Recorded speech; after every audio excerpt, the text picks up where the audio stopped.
Special operation group એટલે કે SOG પોલીસની ટીમે સુરતના જહાંગીરાબાદમાં હિન્દુ યુવતી સાથે લિવ ઇન રિલેશનશિપમાં ભાડેથી રહેવા હિન્દુ નામ પ્રદીપ રાખી તે નામનું બોગસ આધાર કાર્ડ બનાવનાર પશ્ચિમ બંગાળના મુસીબુલ શેખને ઝડપી પાડ્યો છે.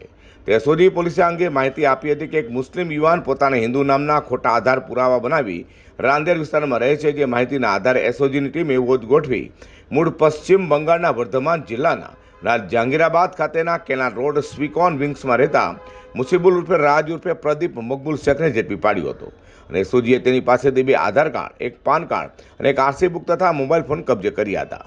આરોપી મુસીબલે કબૂલાત કરી હતી કે તે 14 વર્ષથી સુરતમાં રહી અલગ અલગ સ્પામાં નોકરી કરતો હતો અને 1.5 વર્ષ પહેલા મુંબઈમાં રહેતી હિન્દુ યુવતી સાથે તેનું ઓળખાણ થતાં લવ મેરેજ કરવાના હોય અને તેની સાથે લિવ ઇન રિલેશનશિપમાં રહેવા હિન્દુ વિસ્તારમાં ભાડાનું મકાન શોધતો હતો.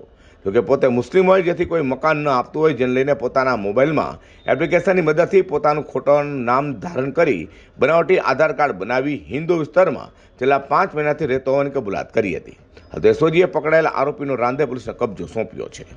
એસઓજી દ્વારા રાંદેરમાં એક તાજેતરમાં એક કેસ દાખલ કરવાનો છે બોગસ ડોક્યુમેન્ટનો.